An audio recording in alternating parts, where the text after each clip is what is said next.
¿Acordás? Bueno, voy a hablar en español. He hecho las transparencias, las slides en portugués, como para facilitar la comunicación. Mi tema es, y el tema que vengo de alguna manera trabajando desde la ergología, es la formación profesional y la pedagogía, el vínculo, y en este caso el vínculo entre la formación profesional y un campo disciplinar que se llama la pedagogía social. Vamos a ver los orígenes de este campo y algunos conceptos. Soy educador social de profesión, esto es una formación terciaria, camino a hacer formación universitaria en Uruguay. Soy profesor de pedagogía social hace 8 años en la formación de educadores sociales.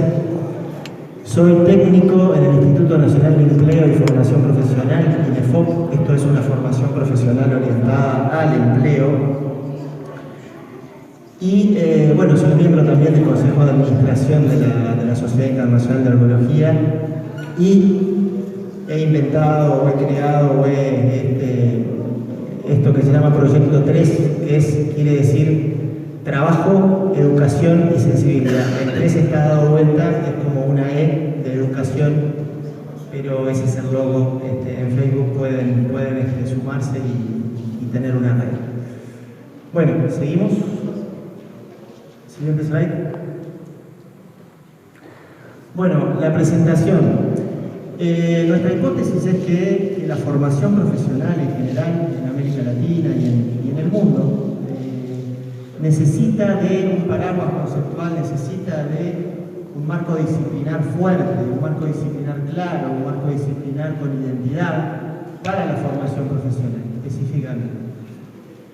Creemos que los desarrollos que se están dando en formación profesional tienen que ver o con intercambio de buenas prácticas, cosa que está muy bien, o con aspectos didácticos, cosa que también está muy bien, pero son desarrollos que no son propiamente pedagógicos. Entendemos la pedagogía como una reflexión rigurosa, sistemática, sobre la educación. En este caso, la pedagogía como una reflexión sistemática, rigurosa, filosófica, sobre la formación profesional.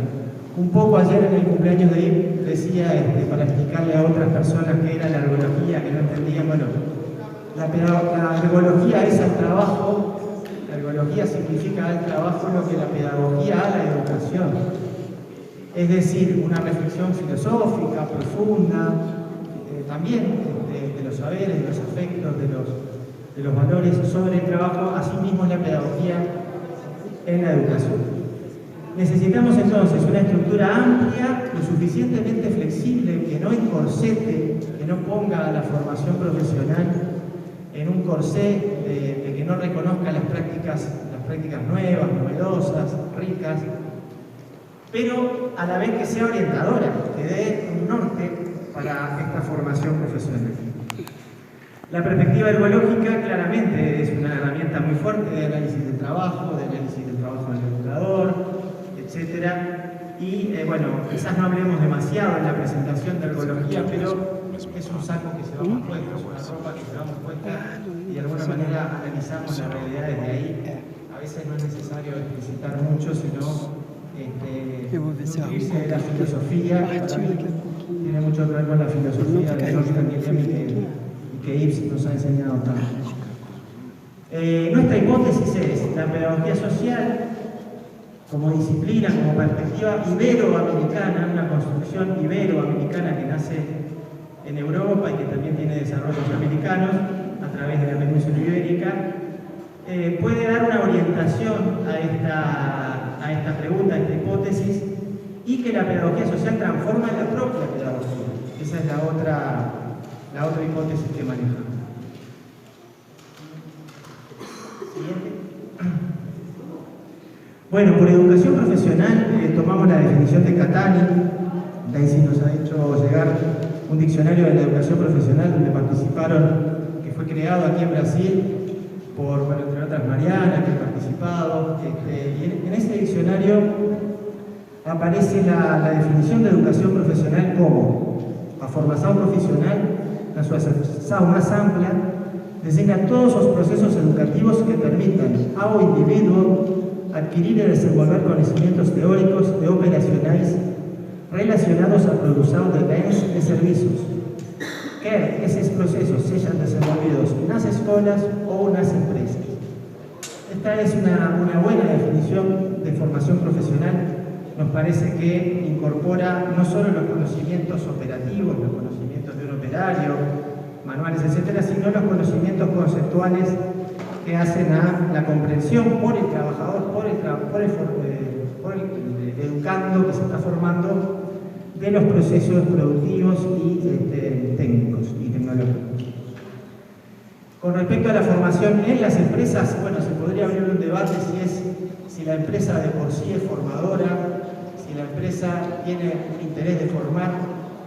Se podría decir que la empresa tiene necesidad de inducir el trabajo de sus operarios, de sus funcionarios, porque lo necesita para la propia organización, pero de ahí a considerar la empresa como espacio educativo, podríamos dar una discusión muy interesante que no la abordaríamos, imposible profundizar aquí en esta presentación. El caso de la formación francesa es un caso interesante, la formación de ingenieros. Yves podrá decir mucho más que yo acerca de esto, pero el CNAM, el Centro Nacional de Artes y Oficios en Francia, en los albores de la Revolución Francesa, y las escuelas de minas, esto también son las escuelas que formaban ingenieros y mandos medios para las necesidades de la economía francesa en esa época, son dos ejemplos de formación de adultos, del caso de lo que llaman en Francia la formación, y que nos puede dar pistas también para nuestro desarrollo y nuestra búsqueda de la formación profesional. Para el caso de Uruguay, valga decir solamente algunas pinceladas, valga decir que el sistema educativo en Uruguay, incluida la formación técnica profesional, es autónoma del Ministerio de Educación. Esto es una cosa muy interesante porque permite que con cada cambio de ministro de Educación no cambien las políticas, sino que hay un consejo de administración que es elegido por los docentes, elegido también por el Poder Ejecutivo, por el gobierno, pero que tiene un funcionamiento, una gestión independiente del Ministerio de Educación. Y esto también vale para la formación profesional más tradicional, que data en Uruguay de 1878. O sea, tenemos una tradición muy fuerte en la formación profesional de tipo académica, ustedes quieren. Otra cosa que tenemos interesante es un sistema público de gestión tripartita de formación profesional, PF, puse en lugar de FP, vinculado al empleo. Este sistema nació en el año 92, hace relativamente poco, con la previsión de que se había abierto el Mercosur, se había fundado el Mercosur, se había firmado, y se preveía que muchos trabajadores iban a quedar sin empleo. Entonces se desarrolló un sistema tripartito de capacitación laboral, de reconversión laboral, reconversión, se habló en su momento, para darles oportunidades nuevas de trabajo a los trabajadores que iban a quedar despedidos o que iban a quedar fuera del sistema de trabajo formal, previendo toda esta apertura a las empresas y a la competencia en el Mercosur. Bueno, y como síntesis, una síntesis provisional de este tema de la formación, decirles que de alguna manera estas definiciones y estos casos nos pueden dar, una formación que se adapte. Para el caso uruguayo no dijimos nada, pero tenemos el caso de Pedro Figari, que fue director de la primera escuela de artes y oficios a los principios del siglo XX. Él decía, no queremos formar solamente un operario, queremos formar un ciudadano. Y otra cosa interesante que decía Figari era que la formación profesional tenía que estar ligada con las necesidades de la arquitectura, del urbanismo, del diseño de interiores, tenía que ser útil, tenía que ser aplicable a la sociedad, y este ejemplo es interesante. Bueno, sigamos la próxima slide y nos metemos ya en pedagogía social. La pedagogía social, definida por Violeta Núñez, que está allí abajo, que es argentina, es catedrática en la Universidad de Barcelona, en España, está definida como una dirección particular de la pedagogía contemporánea. ¿Por qué contemporánea? Porque nace en principios del siglo XX, en 1900, con la figura de Paul Natorp, que es un alemán, que era filósofo y que desarrolló algunas cuestiones de la pedagogía social. Si me permiten leer, ¿cuánto estamos de tiempo? ¿Estamos bien? Se me fue el moderador. ¿Hay que terminar ya? Esta es la interpretación del problema de la teoría de la educación que el título Pedagogía Social quisiera hacer presente. Con ello, por tanto, no se piensa una parte separable de la teoría de la educación colocada acaso al lado de la individual, sino la comprensión concreta del problema de la pedagogía en general y en particular de la pedagogía de la voluntad. Esto es toda una teoría que tiene que ver con la pedagogía de la voluntad.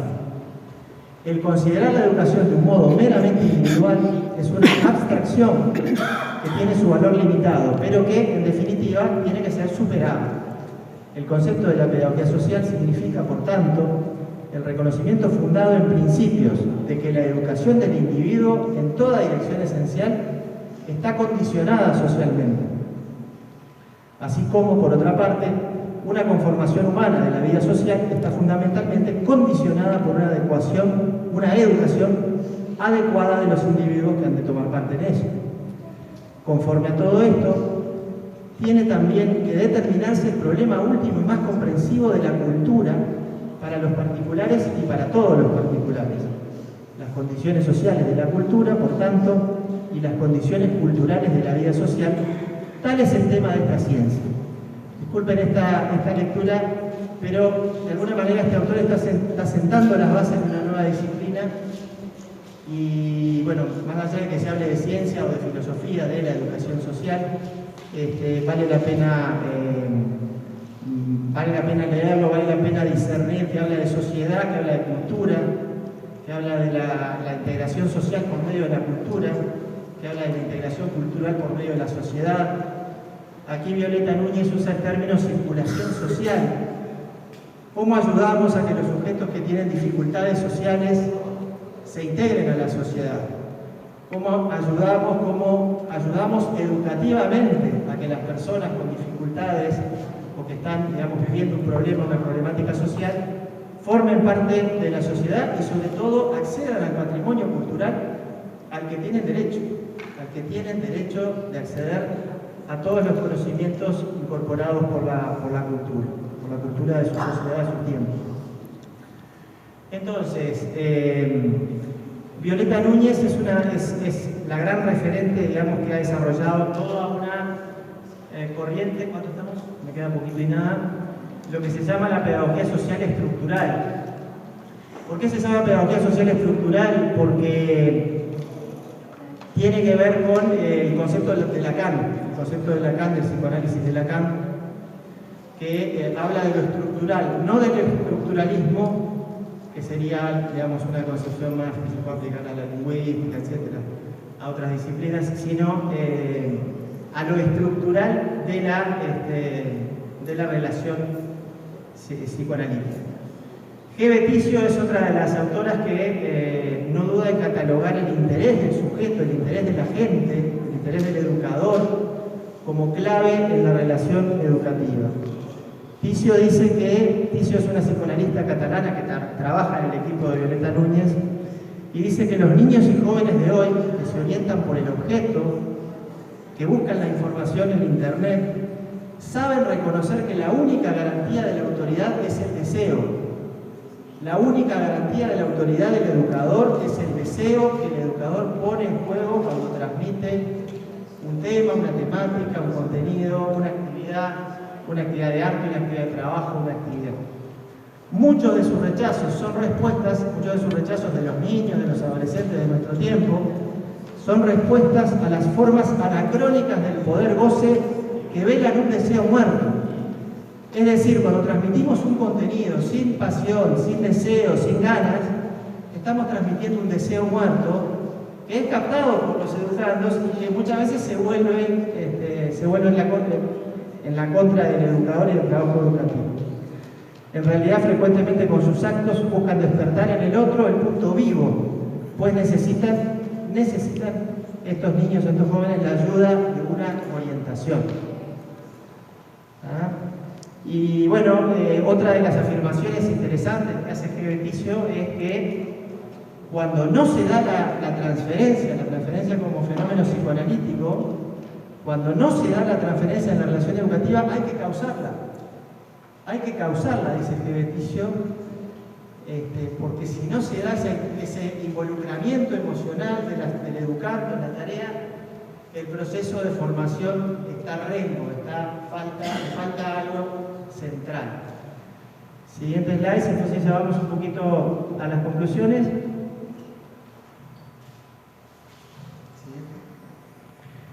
Lo educativo, de alguna manera, estas son conclusiones muy preliminares y que de alguna manera cada uno podrá hacer su vínculo, su link con la formación profesional, con el campo en el que hace docencia, investigación, en fin.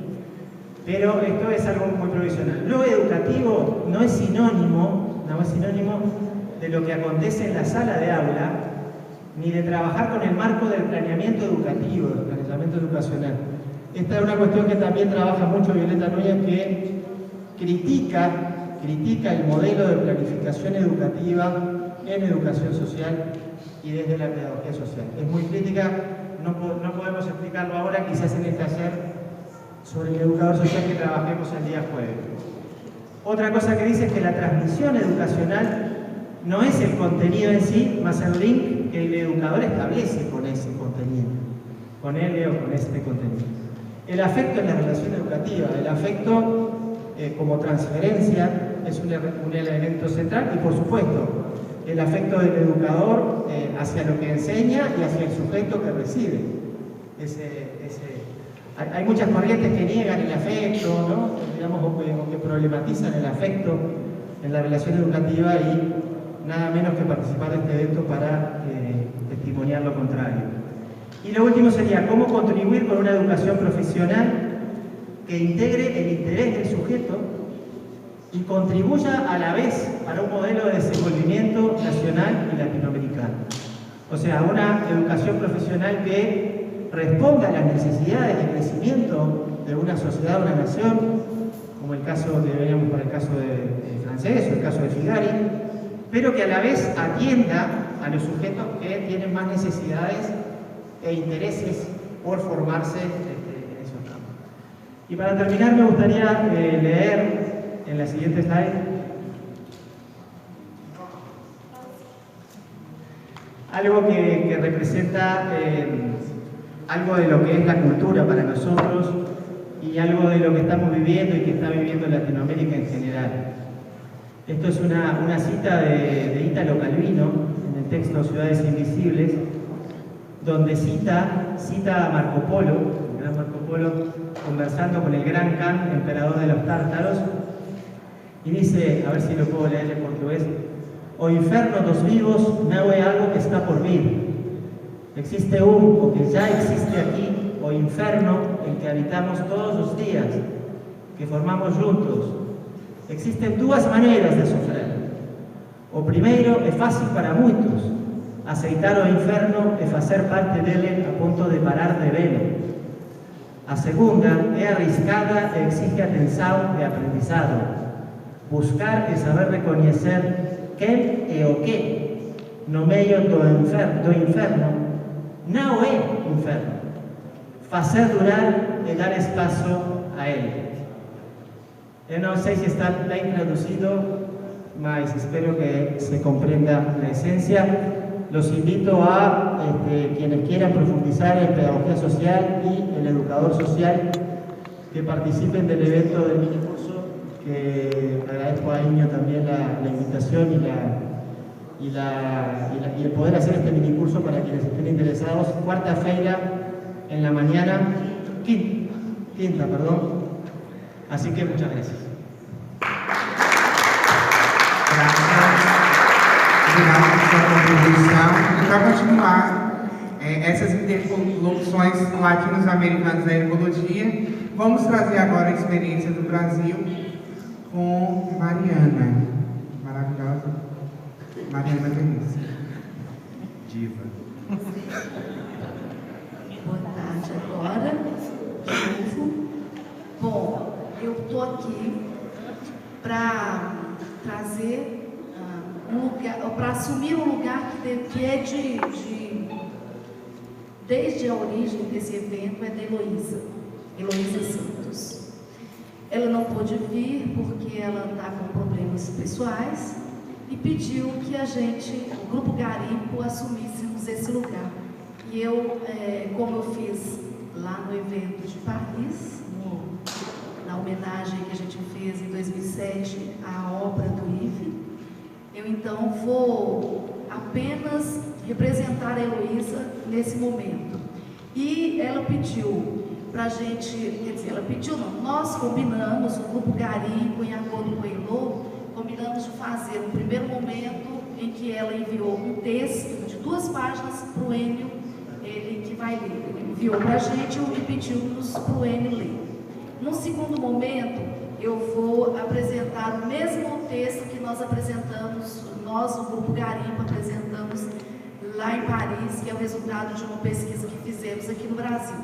E no terceiro momento, vamos abrir para todas as pessoas que pesquisam e que trabalham com a referencial ecológico, atualizarem esse texto e trazerem as suas experiências.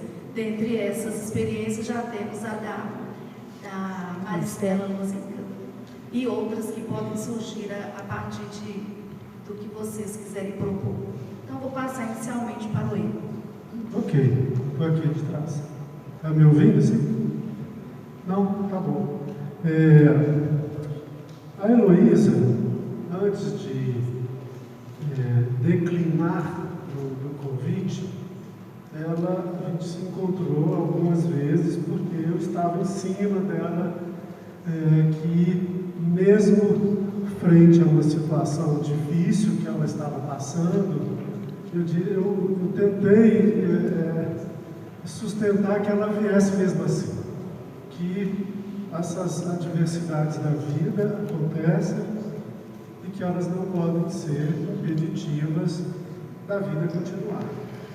Mas Elo verbalmente me fez um desabafo dizendo que ela sentiu poucos afetos nesse momento da vida dela. E poucas pessoas a procuraram para transmiti-la o afeto que ela precisava. Ela me disse isso e me pediu que dissesse isso para vocês. E ela fez o seguinte texto. Em primeiro lugar, cumprimento aos participantes desse simpósio latino-americano, inclusive pela inclusão expressa do afeto entre as dimensões da atividade. Espero que o afeto possa propiciar reflexões e contatos que contaminem ações concretas e relações afetuosas, não só aqui e agora. Gostaria de agradecer aos incansáveis organizadores deste simpósio, em especial ao meu amigo Enio, o privilégio e a honra de me manifestar, ainda que muito ligeiramente, em virtude de limitações que minha vida pessoal me impôs ultimamente. Faço isso retomando brevemente o argumento que defendi no grupo de pesquisa Garimpo da atividade de trabalho e que constitui a coluna dorsal do trabalho que apresentamos no 4º Congresso da Sociedade Internacional de Herbologia em Brasília, no ano passado, e que foi publicada em um periódico, também no ano passado, infelizmente, com a ausência do meu nome e do meu auxiliar de pesquisa, Luiz Guilherme, entre os autores, o que decorreu de norma que o Qualis Capes impõe aos editoriais de veículos de comunicação científica, levando-os a limitar a menção do nome de apenas 3 autores nos trabalhos publicados. Volto ao tal argumento expresso no trabalho e artigo mencionados, esperando a aquiescência dos meus amigos e colegas do Garimpo. Então, em agosto de 2008, 2018, afirmávamos que a sociedade brasileira vivia problemas graves, reflexo do golpe de Estado iniciado em 2016. Entre eles, a ausência de um projeto societário emancipatório, o recrudescimento da desigualdade social, as situações degradantes de trabalho, a perda de direitos trabalhistas historicamente conquistados, o retrocesso nas políticas públicas de inclusão social e no diálogo com os movimentos sociais, a redução dos investimentos em educação e saúde, a atuação criminosa no âmbito do poder legislativo e partidário no poder judiciário, além do ataque à soberania nacional. Um ano depois, essa realidade ganhou contornos alarmantes. Vivemos hoje sob o ataque de uma gangue fascista capitaneada, literalmente, por um ser abjeto que não deixa de nos surpreender a cada dia com as mais variadas manifestações da barbárie em todos os âmbitos da vida pública e privada. É a partir dessa realidade que urge repor um princípio básico para os ergólogos, agora em novos termos: conhecer e transformar o trabalho para quê? E em que direção? E, em consequência, como agir de maneira ergo-engajada para intervir e transformar a sociedade brasileira para além do trabalho? A inquietação que o trabalho e o artigo procuraram fazer circular tem respaldo no conjunto de pesquisas realizadas pelo Grupo de Pesquisa Garimpo na atividade de trabalho, que voltaram-se para a análise da incorporação da ergologia no Brasil. Entre elas, salienta-se aquela denominada Percursos da Ergologia no Brasil, de Dias Daisy, em 2007, que contou com o depoimento de 68 pesquisadores, estudantes e trabalhadores brasileiros inseridos em diversas áreas do conhecimento em instituições públicas e privadas. A referida pesquisa indicou que a ergologia tem mobilizado um número expressivo de pessoas no Brasil desde 1997, ano de sua introdução no país. Seus resultados mostraram que a incorporação desta abordagem produziu algum efeito no trabalho dos depoentes e no trabalho das pessoas com as quais eles trabalham ou trabalharam. Resulta-se reposicionar-se do ergólogo com e no próprio trabalho, com repercussões em alguns relatos na vida como um todo. Foram descritas modificações na gestão acadêmica e nos processos de ensino e aprendizagem inerentes à docência, na consideração do trabalhador como protagonista de seu próprio trabalho e saúde, no âmbito das políticas públicas, na atenção aos saberes que permeiam as situações de trabalho e necessitam da sustentação de um posicionamento ético, político e subjetivo por parte dos trabalhadores. Na maioria dos relatos, o realce é atribuído a modificações na dimensão micro das situações de trabalho. Os resultados da pesquisa permitem afirmar que, quando se trata de uma incorporação do ponto de vista teórico, a abordagem ergológica levou os pesquisadores a considerarem as dimensões micro e macro e suas articulações nas situações de trabalho. Contudo, ao tratar-se do ponto de vista da intervenção, o terreno atingido é o micro. Quando os depoentes relataram as dificuldades da incorporação da ergologia em pesquisas e intervenções, destacam-se sempre os limites dessa abordagem ao que concerne a dimensão macro do trabalho. Ao problematizar a incorporação da ergologia pelos ergólogos, no Brasil, o que é necessário realçar é que, sob o domínio do capital, apesar dos ganhos de natureza singular e às vezes até coletivos, expressos na dimensão micro, as transformações alcançadas no trabalho não alteram as relações capitalistas de produção inscritas na dimensão do macro.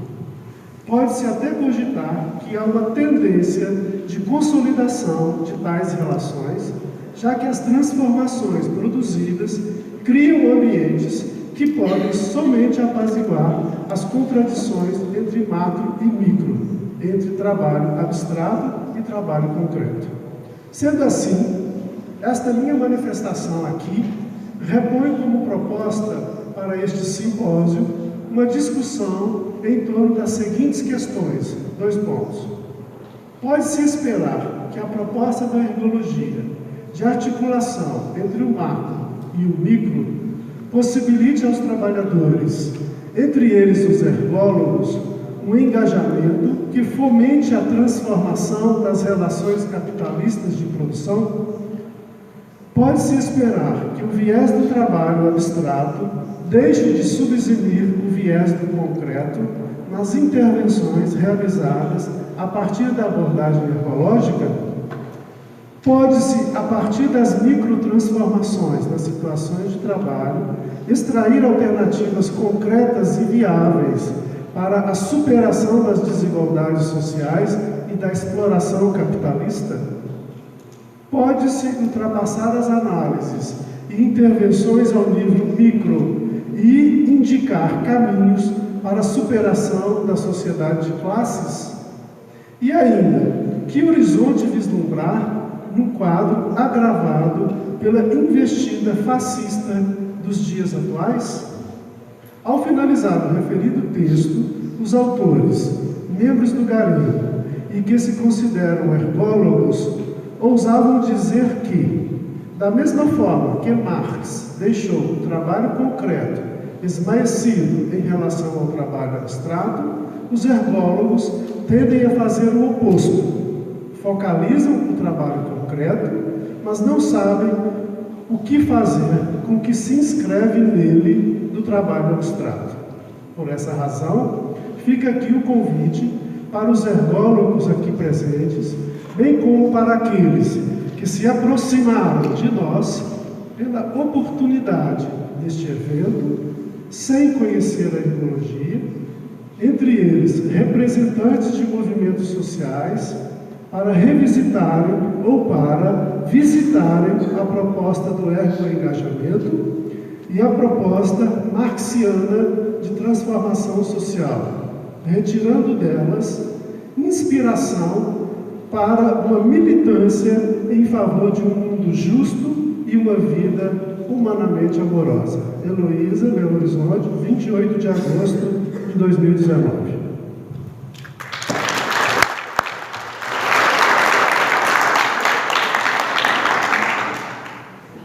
Então eu vou ler o texto que o Garimpo publicou na revista Ergologia, e o Garimpo era então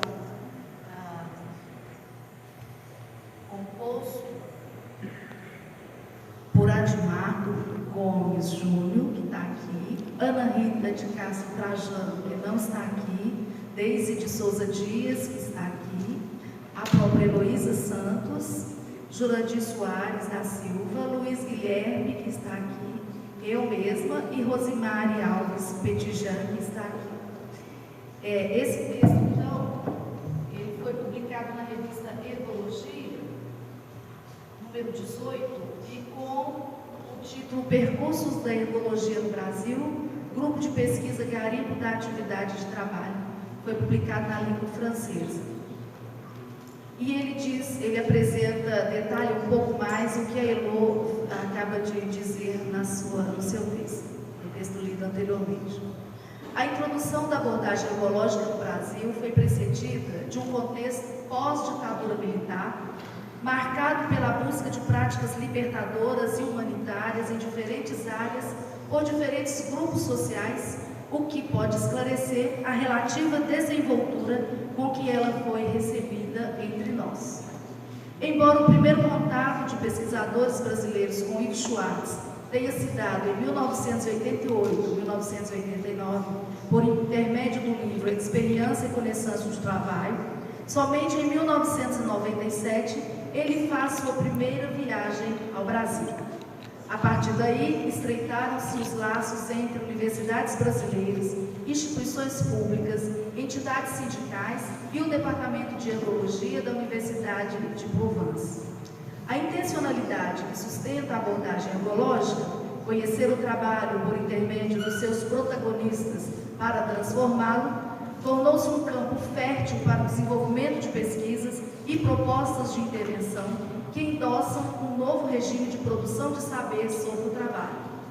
Garimpo da atividade de trabalho, grupo de pesquisa composto por professores, pesquisadores, estudantes e trabalhadores de diferentes instituições, mobiliza e aglutina pessoas interessadas na temática da incorporação da ergologia no Brasil, no intuito de compreender seus avanços, desafios e perspectivas.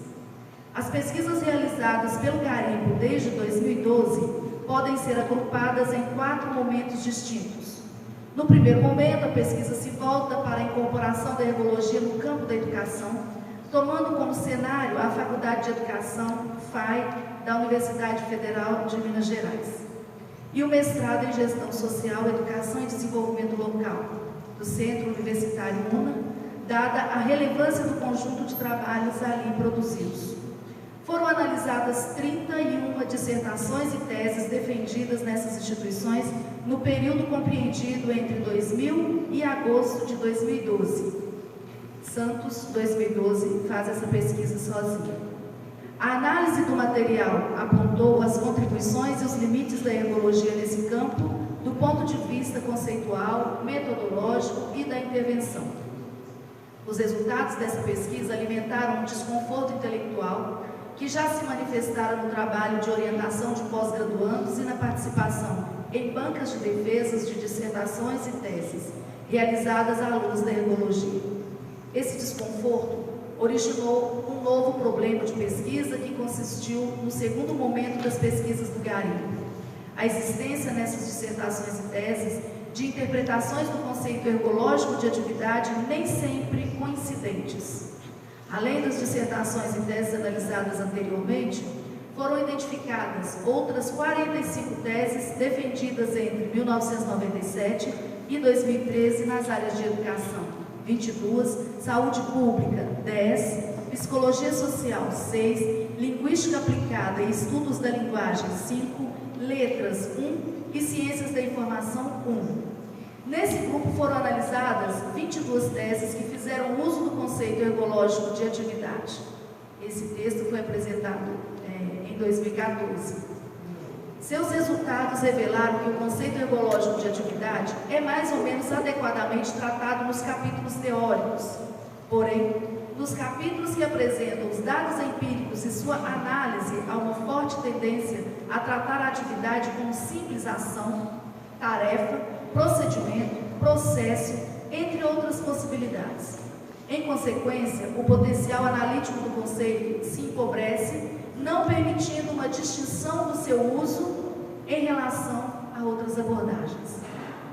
Os resultados das 2 pesquisas anteriores conduziram a um terceiro momento que culminou com a pesquisa Garimpo da Atividade de Trabalho, que objetivou uma aproximação da atividade de uma docente conceitual e empiricamente. Ela permitiu explorar o debate de normas como conteúdo de uma atividade humana singular, expressa em situação de trabalho docente, e identificar ainda implicações epistemológicas, axiológicas e praxeológicas do uso do conceito ergológico de atividade. Possibilitou ainda confirmar uma variedade de interpretações desse conceito, não só entre membros do Garimpo, mas também por parte de outros pesquisadores que participaram das discussões que envolveram a pesquisa. O quarto momento refere-se à pesquisa que apresentamos agora. Percurso da ergologia no Brasil. E muitos que estão aqui se lembram que nós enviamos um formulário e solicitando que respondessem. Percursos da ergologia no Brasil teve como objetivo mapear as apropriações que pesquisadores, estudantes, trabalhadores e instituições têm feito da ergologia nos últimos 20 anos. Os ergólogos, e neste texto optamos por denominar ergólogos os brasileiros que responderam à pesquisa e que mantêm contato com a ergologia. Os ergólogos brasileiros foram convidados a se manifestar por intermédio de um e-mail enviado para uma relação de 123 nomes, colhidos em várias fontes, o que ocorreu no período de 7 de julho até 21 de agosto de 2017. Houve um retorno de 68 pessoas, 55% do total, permitindo identificá-las por nome, instituição e cidade onde habitam, saber quando e como elas conheceram a ergologia ou Yves Schwartz, as contribuições propiciadas pela incorporação da ergologia no seu trabalho ou no trabalho do outro, as dificuldades no uso dessa abordagem, as perspectivas que esse uso aponta, bem como os resultados e ou produtos gerados. Os dados comprovam que esse grupo de pessoas que utilizam a ergologia pertence majoritariamente às instituições universitárias brasileiras, na graduação e pós-graduação, sendo que a maior presença recai sobre as universidades públicas. O número menor está vinculado a instituições públicas organizações sindicais e corporativas. Foram identificadas pessoas em 28 cidades do Brasil, distribuídas em 16 estados, do total de 27, nas 5 regiões do país. Quando elas foram identificadas neste texto, serão identificadas pela letra R, respondente, em seguida de um numeral. O encontro dos ergólogos brasileiros com a ergologia. 7 categorias foram criadas para dizer como se deu o encontro dos ergólogos brasileiros com a ergologia. Primeira foi a graduação, 2, pós-graduação, mestrado e doutorado e pós-doutorado, 3, encontros e palestras com Yves Schwartz, 4, grupos de estudos e pesquisas, 5, leitura de textos e livros e 6, indicação. A 7ª categoria apreendeu o sentido pessoal desse encontro para alguns respondentes. O maior número de respostas, 34, ou seja, 50% do total, mostram que a oportunidade do encontro se deu nos programas de pós-graduação e no pós-doutorado. O segundo maior agrupamento de respostas, 9, explicita o sentido pessoal desse encontro para os respondentes. Em seguida, 8 respostas apontaram encontros e palestras com Yves Schwartz como oportunidade de encontro com a ergologia. A participação em grupos de estudos e pesquisa registrou 6 respostas. O encontro por intermédio de livros e textos, por indicação de alguém ou durante a realização da graduação, obteve 4 respostas. Este conjunto de respostas revela que o ambiente acadêmico é o grande responsável pela disseminação da ergologia no Brasil, fornecendo referências e instrumentos para o ensino, a pesquisa e a intervenção no mundo do trabalho. 57 respondentes estão diretamente ligados a alguma instituição de ensino superior, enquanto outros 9 se declararam estar ligados a outros grupos não acadêmicos e 2 declararam não ter vínculo institucional. Contribuições da ergologia para transformar o trabalho dos ergólogos. As respostas a essa questão foram classificadas em 4 categorias. 1. Modificação da relação com o trabalho. 2. Um novo olhar sobre o trabalho. 3. A utilização da abordagem ergológica em cursos, disciplinas em diferentes áreas do conhecimento. E 4. Referencial teórico para pesquisas. Como nos demais casos, entre as 68 respostas analisadas, algumas se enquadraram em mais de uma categoria. As respostas expressaram a produção de efeitos no trabalho do outro, mas, especialmente, um reposicionar-se na vida e no trabalho por parte de quem a incorpora. As transformações ocorridas na relação do respondente com o próprio trabalho se deram na docência, referentes ao processo de ensino-aprendizagem, na introdução de novos conceitos como referência para as políticas públicas de saúde, na perspectiva de considerar o trabalhador como protagonista do seu trabalho e da própria saúde, na sustentação de um posicionamento ético, político e subjetivo diante dos saberes que circulam nas situações de trabalho na gestão acadêmica. A ergologia contribuiu também para um novo olhar sobre o trabalho. Chamam a atenção as respostas que salientam a possibilidade que a ergologia representa de realçar o vínculo das situações de trabalho e de intervenções em tais situações. Constatamos um cuidado mais apurado com a distinção entre trabalho prescrito e real e com o processo de renormalização. A utilização da abordagem ecológica em cursos, disciplinas, em diferentes áreas do conhecimento, na graduação e pós-graduação, na formação acadêmica e profissional, foi muito citada. Entre essas áreas, identificamos a saúde e segurança do trabalho, ergonomia, psicologia, educação, psicanálise e gestão de pessoas. Mesmo em cursos e disciplinas em que os respondentes dizem não serem necessariamente permeáveis à introdução da ergologia, ela aparece como sendo incorporada.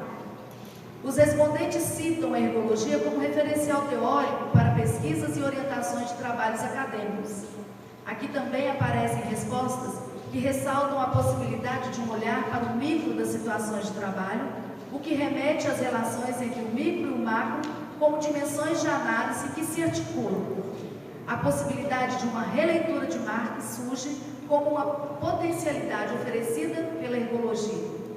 O dispositivo dinâmico de 3 polos aparece como uma das estratégias que passaram a embasar pesquisas e intervenções.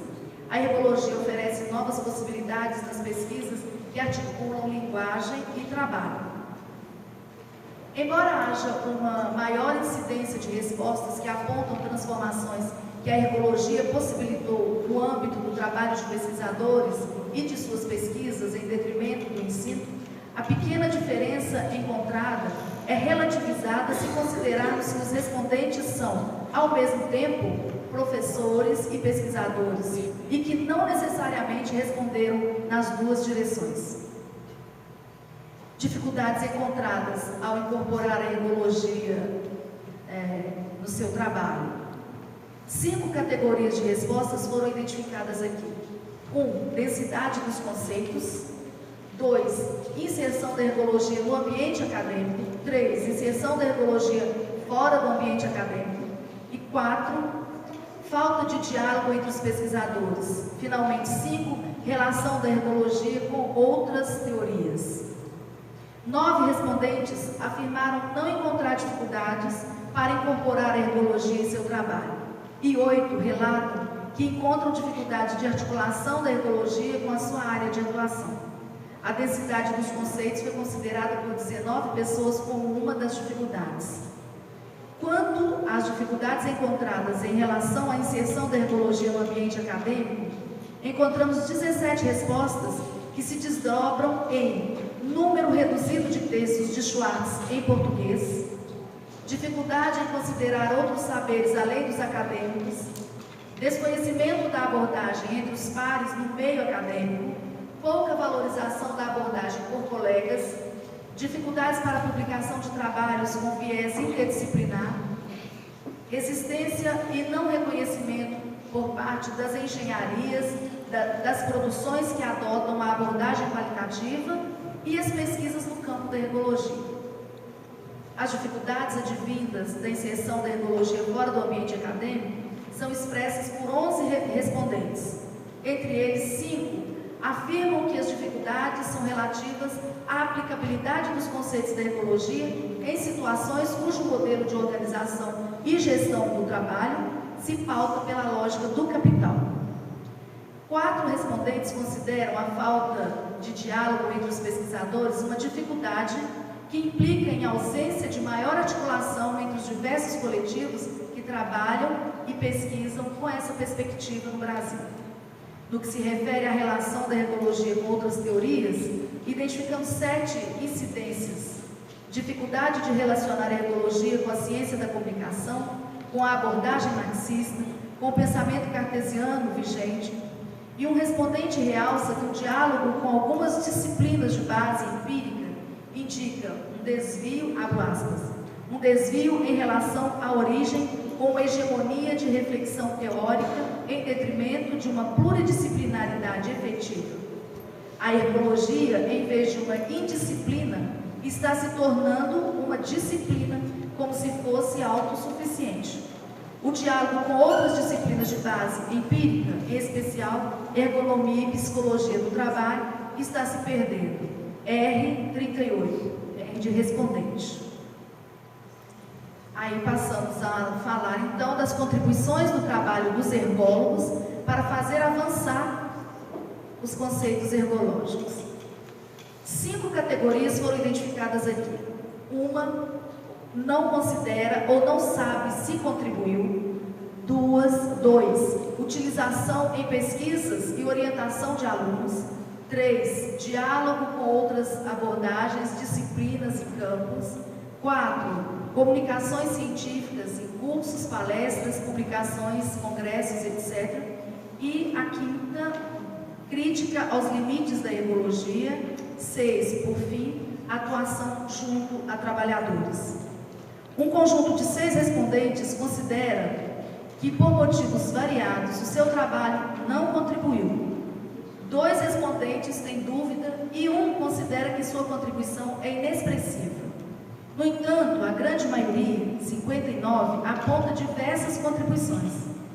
8 respondentes consideram a formação de mestres e doutores e a orientação de alunos de graduação em áreas variadas, além de suas próprias pesquisas, uma contribuição ao avanço da ergologia. 3 respondentes ressaltam o esforço de adequá-la ao contexto brasileiro, a busca de resposta a demandas sociais, o desenvolvimento de projetos de extensão e a publicação de artigos com contribuições. Outros enfatizam a análise do modo de incorporação do conceito ergológico de atividade, a sua utilização para conhecer o trabalho em vários setores, a organização de grupos de encontros do trabalho em escolas, a tradução do livro Trabalho e Ergologia, a recriação, tentativas de desobscurecer ou busca de articulação de conceitos e de dispositivos ergológicos e da relação entre eles. Um conjunto de 19 respostas aponta o diálogo da ergologia com outras abordagens, disciplinas ou campos de conhecimento ou intervenção como contribuição do trabalho dos respondentes. Entre eles, o diálogo com o método dialético, a pedagogia do oprimido e pedagogia da alternância, os espaços e situações marginais como prisões, prostituição e loucura, o campo do trabalho e saberes docentes, política e gestão da educação, disciplinas na área da comunicação, psicossociologia do trabalho, psicanálise, psiquiatria e semiótica. Também no diálogo com os campos de estudos da linguagem e análise do discurso, estudos organizacionais na área de administração, linguagem dialógica, gestão e empreendedorismo, área da saúde e enfermagem. Citam-se ainda contribuições no interior da própria ergologia, explorando variados conceitos. Um respondente considera sua contribuição relacionada à proposição do conceito de identidade profissional situada ou identidade profissional construída em situação de trabalho. O respondente 53. Quando, em sua pesquisa, fez dialogar a ergologia com a sociologia da identidade e das profissões. A divulgação da ergonomia, da ergologia em comunicações científicas, cursos, palestras, publicações, congressos, etc., no Brasil e em outros países latino-americanos, é citada como contribuição por muitos respondentes. Muitas respostas remetem à contribuição proporcionada pela introdução da ergologia como conteúdo de diversas disciplinas ministradas pelos respondentes em cursos de áreas diversas do conhecimento. A crítica aos limites da ergologia e as alternativas para enfrentá-los são destaque para pelo menos 3 respondentes. Entre os limites, destacam-se algumas das dificuldades apresentadas no item anterior, além daquelas relativas à apreensão das especificidades da sociedade brasileira, em sua complexidade socioeconômica e política, e a necessidade de desenvolver no Brasil relações mais equilibradas entre reflexão teórico-filosófica, análise empírica do trabalho e intervenção nas situações. É o respondente 38 que fez essa afirmação. 15 respondentes apontam avanços propiciados pelas ações junto aos trabalhadores no setor público e privado, com iniciativas voltadas para estimular o seu protagonismo e de seus saberes na organização e gestão do trabalho. Produtos gerados. Os 68 respondentes elencaram os seguintes produtos, frutos do seu trabalho com a ergologia. 61 artigos, 89,7% dos respondentes. 40 livros ou capítulos de livros, 58,8%. 42 teses, 61,8%.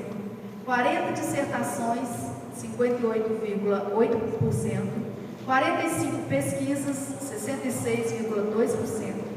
32 cursos, 47,1%. 38 disciplinas, 55,9%. 40 eventos científicos, 58,8%.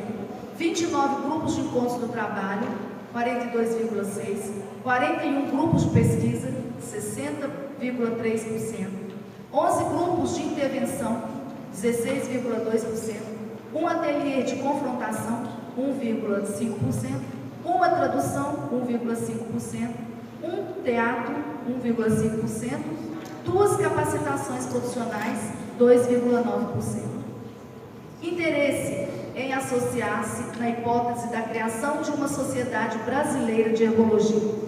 As respostas a essa pergunta indicam que 51 pessoas se interessam, 3 não demonstram interesse e 14 têm dúvida.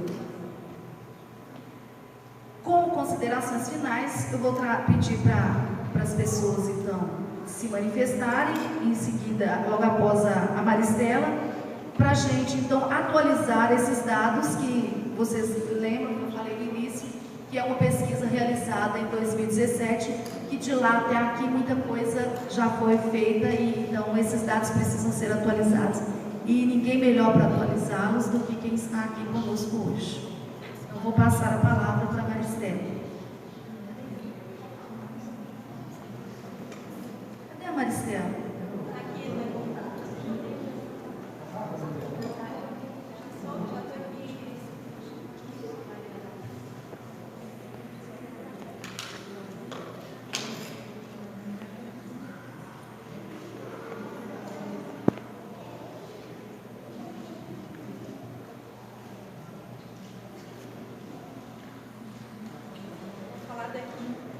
Melhor.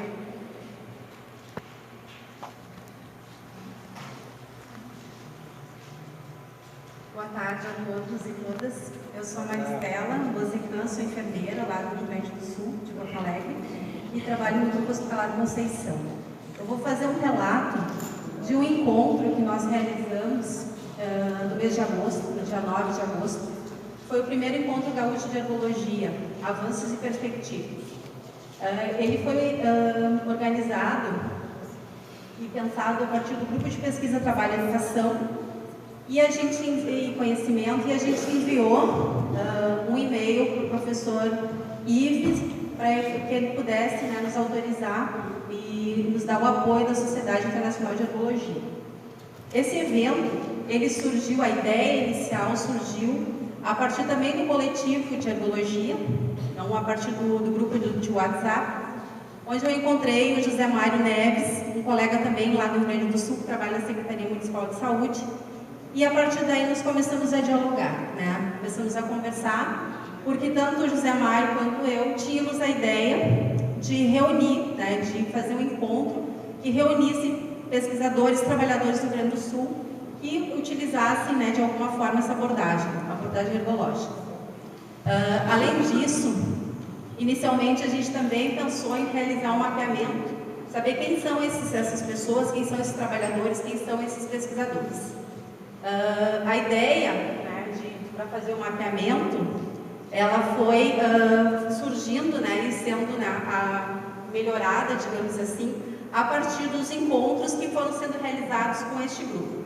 A gente batizou o grupo de grupo propulsor, né? A gente tinha a ideia de iniciar essa discussão, iniciar esse debate, e o grupo, né, se destituir à medida que a gente fosse, né, instrumentalizando outras pessoas, outros colegas e outros trabalhadores que utilizassem também a abordagem ecológica no estado do Rio Grande do Sul. Só volta um pouquinho, por favor. Só para apresentar para vocês o grupo, né? Então, nós temos ali no grupo 3 trabalhadores da área da saúde, né? 2 da Secretaria Municipal da Saúde e eu que trabalho no GHC, 2 docentes da pós-graduação, né? A professora Moacir Viegas, da Unisc, e a professora Maria Clara Bueno Ficha, mais um colega da Educação Profissional Tecnológica, o Clube, e a Geisa Abreu, que era da Petrobras, agora está aposentada, mas ela trabalha na área trabalhava na área de produção. Então, esse foi o grupo propulsor, o grupo que começou a pensar o evento, né? Então, essa iniciativa iniciou lá em abril e a gente realizou o encontro no dia 9. A programação do evento, pode passar, por favor. A foto ficou assim escura, né, em função do data show lá que estava bem na... Nós conseguimos reunir no evento 24 pessoas, tá? Esses 24 participantes eram de diversas áreas e a gente estruturou o evento a partir de uma rede de contatos. Cada membro do grupo propulsor começou a indicar pessoas, né, que conhecia, que usavam, que tivessem utilizado a abordagem ecológica em suas pesquisas, né, ou que estivessem utilizando em seu trabalho essa abordagem. Então a gente começou a mandar e-mail. Nesse e-mail nós mandamos um formulário do Google Docs com algumas perguntas para que essas pessoas se manifestassem e também indicassem outras pessoas a participar do evento. Nós enviamos 43 formulários, recebemos 32 respostas a formulário e desses 32 respondentes, 20 vieram ao evento e outras 4 pessoas que não estavam inscritas também vieram participar. A nossa programação ela contou então com um momento inicial de acolhimento que a professora Maria Clara realizou. Em seguida, eu apresentei, como os outros colegas já apresentaram que falaram, né, da sociedade.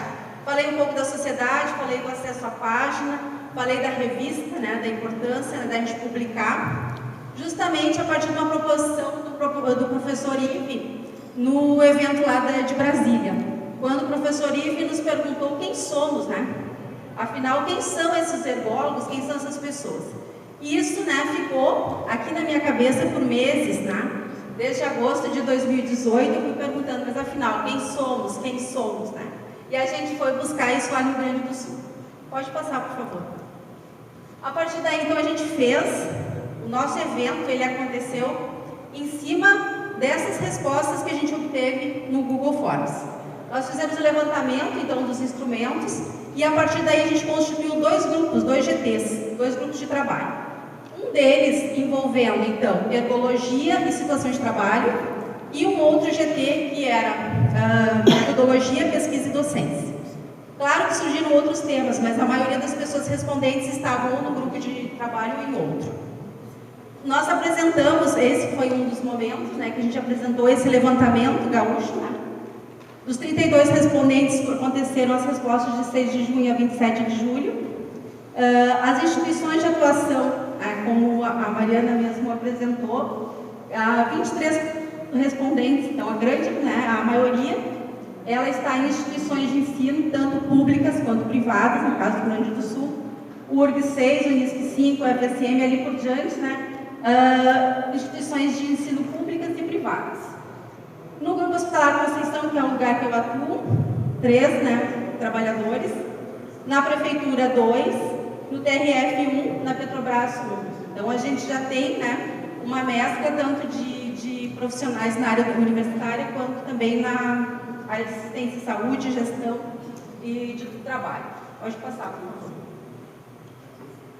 As profissões, né, no nosso levantamento, 15 dos respondentes eram professores, 6 enfermeiros, 5 psicólogos, e dos outros, então, das outras formações, administração, na área de comunicação, filosofia, letras, linguística, odontologia, pedagogia e serviço social. Pode passar. Como utilizamos ergologia, foi uma outra pergunta que a gente fez. Muitos falaram que após as pesquisas utilizavam, né, a ergologia em seu espaço de trabalho. 27 respostas, então, afirmativa das 32. Além da pesquisa, apareceu, então, na comunicação, nas relações de trabalho, no acolhimento e acompanhamento dos trabalhadores e na avaliação ocupacional, na análise das situações de trabalho e na gestão do trabalho. Passa, por favor. O nosso uso, então, na pesquisa, que a gente fez um levantamento dos temas, porque uma das perguntas era que esse membro, né, esse pesquisador, ele enviasse para nós suas publicações. Se ele tivesse utilizado o referencial no mestrado, no doutorado, a gente fez o levantamento. Então, a maioria dos títulos estava na área, né, tema Educação na Saúde, Trabalho e Saúde 6, então a gente tem área da saúde com uma grande concentração de trabalhos e publicações lá no Rio Grande do Sul. Gestão do trabalho e trabalho na educação também aparece, né, de maneira bem significativa, e ali a gente foi fazendo levantamento, inclusive aparecendo, né, que a professora Maria Clara tem trabalhos e orientandos, né, na área de trabalho associado, então nós tínhamos também alguns respondentes que estavam nessa área. Nas áreas de conhecimento, então a gente foi agrupando, né, a área de educação e saúde se destacam dentro dos respondentes como área de conhecimento, em que a utilização da abordagem ergológica está, né, aparece de forma significativa. Na saúde, principalmente a enfermagem, né, que está com um grande número de respondentes. Na área de trabalho e saúde e na área pública. Então a gente tem, nesse grupo vieram também trabalhadores da área da Secretaria da Saúde, da área de saúde e trabalhador. E ali aparecendo, né, também comunicação, linguística, letras, psicologia social e institucional. Os períodos, então, uma coisa que é importante, que até a Mariana citou, o ano de inserção, né, das primeiras pesquisas, o período das pesquisas no Rio Grande do Sul, ele está concentrado de 2005 a 2019. Então, todos os respondentes pesquisaram de 2005 para cá, de 2005 até 2019. A aproximação e estímulo ao uso da ergologia, como foi apresentado, como ele conheceu, a grande maioria foi na sua formação acadêmica. Inclusive, dentro das demandas, depois do debate, no momento de debate, isso apareceu, né, de forma bastante crítica por alguns, porque eles disseram que a maioria das disciplinas que abordavam a ergologia estavam sendo ministradas por seus orientadores, que regularmente a universidade não oferecia em outros, né, espaços, cursos, né, informações com abordagem ergológica. Alguns também citaram que conheceram, né, a abordagem ergológica a partir de sua experiência de trabalho. Alguns que responderam, ele é do mestrado profissional, então eles tiveram a experiência, né, de conhecer a abordagem em seu local de trabalho. O estímulo ao uso da ergologia, então, aparece como a importância, né, e aí a facilidade, porque eles consideram a abertura à subjetividade de trabalhadores, sua abordagem de saberes, educação, desenvolvimento de competências, viabiliza compreender os contextos de trabalho, suas categorias de análise e intervenções, aparece como uma forma, né, de estímulo ao uso, e o seu potencial de análise das situações de trabalho. Dentro dos GTs, eu só queria, daí eu fiz uma forma de texto, eu só queria ler rapidinho, porque a ideia, né, era mandar para a Heloísa. Eu só quero falar um pouquinho dos nossos encaminhamentos, porque os dois GTs, eles fizeram proposições e a gente tem alguns encaminhamentos que eu queria ler. Eu preciso ler sem óculos. As principais discussões, então, dos GTs foi que, em relação à construção e devolução das pesquisas com e para os trabalhadores, indicar de que forma a ergologia pode contribuir para estimular o protagonismo dos trabalhadores, a dialogia. Tomamos como exemplo do dispositivo dinâmico a 3 polos. Outra questão também que foi abordada é que trabalho é esse que a gente encontra hoje, né? Esse trabalho, né, como o ergólogo e a ergologia se coloca nesse mundo do trabalho. Então, a necessidade do ergólogo acompanhar as mudanças do mundo do trabalho é essencial. A ergologia e as transformações do mundo do trabalho, para além das pesquisas e da devolutiva dos resultados. Isso foi um motivo, assim, de grande debate, principalmente no GT que eu estava, porque quando a gente fala, né, conhecer o trabalho para transformá-lo, A maioria dos pesquisadores sentiram que fizeram suas pesquisas, conheceram o trabalho, mas não passaram desse conhecer, né? O momento de transformar ficou, né, sem acontecer. A potência da ebologia coloca o trabalhador como sujeito do trabalho, o desejo de falar sobre o seu trabalho. Mas também a gente questiona qual é o espaço real de participação dos sujeitos trabalhadores nas pesquisas. Porque muitas vezes, em algumas instituições privadas, a escolha do sujeito participante, ela é da empresa. A empresa que indica, ela que vai dizer lá no processo de gestão do trabalho, quem vai participar daquele GT, quem vai participar do debate. Outra coisa também que apareceu é a relação da universidade com os sujeitos coletivos. A gente percebe que no Brasil, essa relação ela era muito fortalecida com os sindicatos, né? E agora a gente tem, pelo momento político, uma dificuldade muito grande nesse contato, né? E realmente assim, o desaparecimento de alguns sindicatos e essa possibilidade, né, sendo bastante tolhida. Os encaminhamentos finais, então, a gente encaminhou, e aí uma decisão do grupo é que a gente realize encontros itinerantes. O próximo encontro da Ebologia RS vai ser no Rio Grande do Sul, vai ser em Santa Maria, até porque um dos objetivos é que a gente não fique com esse mesmo grupo propulsor e que ele vá sendo renovado, justamente para incluir outros pesquisadores, outros trabalhadores, e também a realização desses encontros itinerantes, possibilitando também não só um momento de discussão, mas também um momento de formação. O encontro, então, de março de 2020, ele tem como objetivo também ser um encontro preparatório para o encontro lá de setembro de 2020 na cidade do Porto, e justamente para que a gente possa também levar as nossas demandas, as nossas dúvidas para o debate. Finalizando, então, uma outra coisa que a gente debateu bastante era em relação às produções. Então, a gente fez uma primeira sistematização das produções. Quando os respondentes enviaram suas publicações, a gente fez via formulário, uma lista das produções já organizadas. A única coisa que a gente precisa ver agora é como manter essa lista atualizada, né? Fazer uma atualização constante e de que forma para dar maior visibilidade a essa produção. E a proposta também, né, de criação, né, de grupos de WhatsApp e página nas redes sociais, divulgando, né, os eventos e fazendo uma comunicação mais séria via e-mail. Faltou uma coisa aqui. Uma outra coisa, só para finalizar, esses encontros itinerantes, a ideia de modificar os locais de encontro é justamente para fugir um pouco do espaço da universidade, porque a gente tem percebido, como eu trabalho no hospital, né, eu trabalho dentro do GHC, muitos dos colegas que têm utilizado esse referencial, principalmente no mestrado profissional, eles não têm tido acesso a esses eventos. Então, o evento ele fica restrito àquela comunidade acadêmica, aos alunos que estão ali sendo orientados, né, o orientador faz uso do referencial, mas os trabalhadores, muitas vezes, eles ficam fora desses espaços. E a Maria Clara, há muito tempo, vem trazendo isso, né, que a gente tem que trazer outras pessoas para dentro da universidade, né, não só aquele orientando, né, aquele sujeito que está já fazendo um processo formativo, mas trazer outros trabalhadores para a gente poder fazer essas trocas, né. Então, acho que isso também é papel da universidade, nessa ampliação, né, e trazer esse conhecimento. Nosso objetivo, então, era realmente, né, fazer um encontro das pessoas, eu acho que a gente conseguiu atingir os objetivos. Muito obrigada.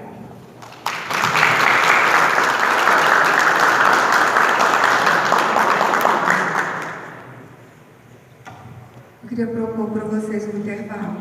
Pode ser? Pode. Depois a gente retorna.